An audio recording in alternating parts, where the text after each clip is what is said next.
Haleluya, puji nama Tuhan, salam sejahtera buat kita semua. Mari terus merenungkan firman Tuhan menggunakan 365 hari yang mengubahkan, agar kehidupan kita hari demi hari semakin diberkati oleh setiap renungan yang kita dengar, yang kita renungkan, dan kita pelajari bersama-sama. Rise up, bangkit, bergerak, berdampak. Puji nama Tuhan. Mari saya mengajak untuk kita semua kembali belajar bersama-sama merenungkan firman Tuhan di dalam pembacaan kita pada hari ini di dalam Kejadian 10 ayat 32 berkata, "Itulah segala kaum anak-anak Nuh menurut keturunan mereka, menurut bangsa mereka. Dan dari mereka itulah berpencar bangsa-bangsa di bumi setelah air bah itu." Puji nama Tuhan. Tema renungan pada saat ini saya akan berikan tema tersebar. Kita akan merenungkan firman Tuhan menggunakan OIA, observasi, interpretasi, dan aplikasi. Di dalam observasi, kitab kejadian ini adalah termasuk kitab Taurat yang ditulis oleh Musa sendiri. Ketika Musa berada di Bukit Torsina, ia menerima kenyataan langsung dari Allah. Lalu ia menulis kitab Kejadian ini. Kitab Kejadian ini ditulis pada tahun 1491 sebelum Kristus dan menceritakan tentang permulaan-permulaan segala kejadian, sumbernya, dan juga silsilah keturunan atau generasi. Dan di dalam Kejadian 10 ini menceritakan tentang keturunan Nuh yang tersebar di seluruh dunia, yang mulai dari Sem, Ham, dan Yafet. Dituturkan dari silsilah tersebut kita dapat melihat jelas bagaimana keturunan Nuh tersebar di segala penjuru bumi. Bukan hanya sampai di situ, keturunan Nuh juga membentuk peradaban. Ya, contohnya keturunan Yafet menjadi bangsa yang tinggal di daerah pesisir. Keturunan Ham menjadi bangsa di Sinear lalu ke Asyur dan Kanaan. Keturunan Sem menjadi bangsa yang menguasai wilayah Mesa, Sefar, sampai daerah pegunungan sebelah timur. Itulah yang dapat kita pelajari dari observasi. Lalu apa yang dapat kita pelajari di interpretasi? Apa yang dapat kita pelajari dari silsilah ini? Yang pertama, terpenuhinya tugas dari Allah. Dari silsilah tersebut menunjukkan bahwa terpenuhnya tugas yang Tuhan berikan kepada manusia. Apa sebenarnya tugas dari Allah yang terpenuhi? Kita melihat di dalam Kejadian 1 ayat 28 berkata, Allah memberkati mereka, lalu Allah berfirman kepada mereka, beranak cuculah dan bertambah banyaklah, penuhilah bumi dan taklukkanlah itu, berkuasalah atas ikan-ikan di laut dan burung-burung di udara dan atas segala binatang yang merayap di bumi. Inilah tugas yang terpenuhi, yaitu beranak cuculah dan penuhilah bumi ini. Tersebarnya manusia di berbagai wilayah atau di seluruh bumi ini merupakan efek dari pemeliharaan Allah pada setiap manusia, pada setiap bangsa. Karena itu Allah pencipta adalah penguasa juga, penguasa tunggal atas kehidupan setiap bangsa-bangsa yang ada di dunia ini. Gambaran silsilah itu juga memperhatikan bahwa keturunan Nuh menjadi cikal bakal berbagai suku bangsa di seluruh dunia, ya termasuk Asia, Eropa, dan Afrika. Itu menjadi keturunan-keturunan Nuh. Dan itulah yang dapat kita belajar dari silsilah ini, terpenuhinya tugas yang Allah perintahkan. Dan yang kedua yang kita dapat pelajari, ternyata Bapak Ibu Saudara ada dampak. Berdampak baik dan buruk. Manusia menjadi lebih banyak memberikan dampak yang demikian. Di satu sisi bertambahnya populasi manusia dan banyaknya daerah yang dikuasai manusia merupakan hal yang baik tentunya. Tetapi di sisi lain, semakin banyak manusia, semakin besar pula konflik-konflik yang akan terjadi. Yang dimana setiap orang, bangsa dan suku saling bersaing untuk menguasai satu dengan yang lain. Mereka ingin menunjukkan siapakah yang terkuat dari dan terhebat di antara mereka. Dan bangsa Israel Pada waktu itu pemikiran mereka berasal dari keyakinan bahwa mereka adalah bangsa pilihan Allah. Pemikiran seperti itu sangat keliru. Sebab Allah memberikan mandatnya bukan hanya kepada Israel, tetapi juga kepada semua bangsa, yaitu untuk menguasai, memberdayakan, dan memelihara bumi secara bersama-sama. Mandat atau perintah Allah tentunya menjadi tanggung jawab kita bersama, menjadi tanggung jawab setiap bangsa, negara bersama-sama, bukan menjadi suatu tanggung jawab satu negara saja, melainkan bersama-sama. Memahami hal ini, seharusnya setiap bangsa saling menghormati satu dengan yang lain dan juga saling bekerja sama untuk memelihara bumi yang Tuhan percayakan kepada manusia ini. Akan tetapi kenyataannya Bapak Ibu Saudara tidak seperti itu. Malahan yang kita bisa lihat bersama-sama saat ini adalah banyak konflik terjadi sana sini. Peperangan yang terjadi di beberapa negara. Bahkan di dalam negara kita pun terjadi banyak sekali konflik. Entah itu pembunuhan lah, pencurian, penganiayaan, penindasan dan sebagainya. Padahal di negara kita ini adalah negara yang notabene adalah negara yang beragama.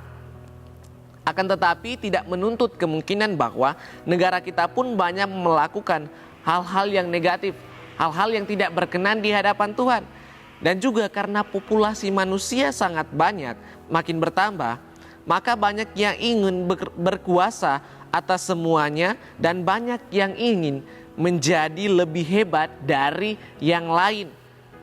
Supaya mendapat sesuatu yang mereka inginkan sendiri. Puji Tuhan, yang ingin menjadi orang-orang hebat dengan tujuan yang baik, tujuan untuk dapat berdampak baik bagi sesama manusia. Tetapi bagaimana dengan tujuan yang sebaliknya? Mementingkan diri sendiri. Ya, kita tidak tahu bersama. Disinilah Bapak Ibu Saudara, kita belajar bahwa kita sebagai manusia harus melakukan yang baik dan yang berkenan di hadapan Tuhan.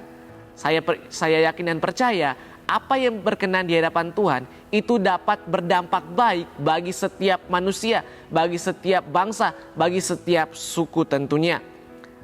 Kita sebagai orang-orang yang berlatar belakang orang percaya, anak-anak Tuhan, kita belajar untuk menjadi orang-orang yang baik, orang-orang yang hidupnya benar di hadapan Tuhan. Dan juga kita mempunyai teladan yang sungguh patut kita contohi, yang memberikan banyak sekali teladan yang dapat kita pelajari dan berdampak baik bagi setiap manusia, yaitu Tuhan Yesus. Banyak yang Tuhan Yesus ajarkan, banyak yang Tuhan Yesus lakukan yang dapat kita pelajari bersama-sama. Apa yang Ia lakukan, apa yang Ia ajarkan, kita belajar untuk melakukannya di dalam setiap kehidupan kita. Supaya kita menjadi orang-orang yang hidup dengan baik dan orang-orang hidup di dalam kebenaran. Perintah Yesus dalam Kejadian 1 ayat 28 ini untuk penuhi bumi ini, perlu kita tahu manusia belum jatuh tentunya di dalam dosa. Akan tetapi ketika manusia jatuh ke dalam dosa, dan karena ini juga Kejadian 1 ayat 28 ini perintah dari Allah, maka itu menjadi suatu hal yang harus diteruskan, harus dilaksanakan oleh manusia untuk penuhi bumi ini. Dan semuanya itu Tuhan izinkan terjadi supaya manusia, bahkan kita semua dapat memuliakan Tuhan. Ya, ketika manusia jatuh ke dalam dosa, Tuhan izinkan itu terjadi dan bertambah banyak manusia. Tuhan izinkan terjadi supaya manusia dapat memuliakan Tuhan dalam setiap keadaan apapun. Dan juga kehidupan kita, apapun yang menjadi situasi keadaan kita, kita belajar untuk kita memuliakan Tuhan dalam keadaan tersebut. Di dalam aplikasi, menjadi aplikasi bagi setiap kehidupan kita, karena populasi manusia di bumi ini sangat banyak, maka apa yang dapat kita lakukan? Tentunya banyak, tetapi kita akan melihat beberapa saja. Yang pertama, menjadi terang. Di dalam Matius 5 ayat 14 bagian A mengatakan, kamu adalah terang dunia. Kita semua adalah terang dunia. Menjadi dampak, menjadi berkat bagi sesama manusia. Kita dapat berdampak di banyak orang atau menjadi berkat di banyak orang. Tentunya kita mulai memperbaiki dari diri kita sendiri. Contohnya, seperti yang ada di belakang saya yang berkata rise up. yang dimana berarti bangkit, bergerak, dan berdampak. Untuk kita dapat menjadi terang dunia atau berdampak atau menjadi berkat antara satu dengan yang lain, tentunya kita harus bangkit. Bangkit dari kematian rohani, bangkit dari kelumpuhan rohani, bangkit dari ketiduran rohani, bangkit di dalam Tuhan, dan tetap bangkit apapun keadaan tersebut.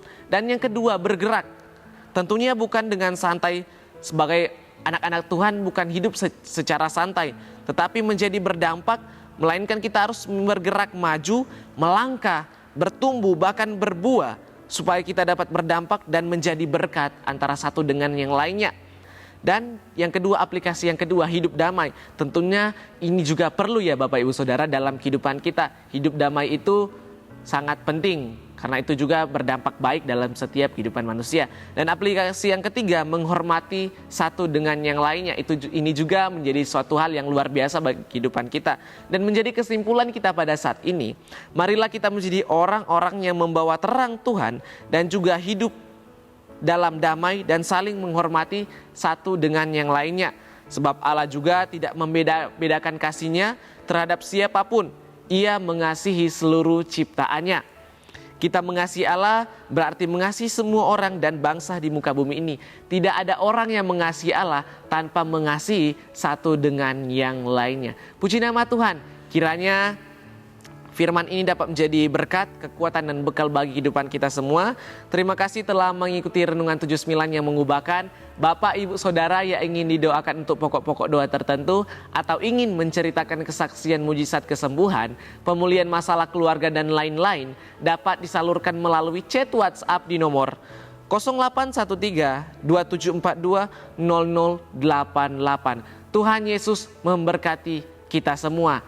Rise up, bangkit, bergerak, berdampak. Mari kita satu dalam doa, kita berdoa. Bapa yang baik, kami mengucap syukur atas setiap kebaikan Tuhan di dalam kehidupan kami.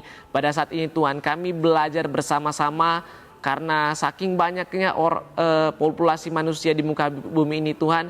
Kami ingin menjadi berdampak bagi semua orang Tuhan. Kami ingin menjadi berkat satu dengan yang lainnya Tuhan. Dan ajarkan kami untuk selalu bangkit, untuk kami bergerak dan kami berdampak bagi semua orang. Terima kasih Tuhan, kiranya Engkau yang memampukan setiap kami supaya kami dapat melakukan apa yang menjadi kehendak Tuhan di dalam kehidupan kami. Ya Tuhan, berikanlah nyanyian baru dalam mulut keluarga GPDI El Shaddai Magelang untuk memuji Allah. Kiranya banyak orang dapat melihat lalu percaya kepada Tuhan. Terima kasih Tuhan, kami serahkan doa kami hanya di dalam nama Tuhan Yesus Kristus. Kami telah berdoa mengucap syukur di hadapan-Mu. Segala puji-pujian, hormat dan kemuliaan hanya bagi Tuhan Yesus Kristus. Di dalam nama Tuhan Yesus kami telah berdoa. Haleluya. Amin.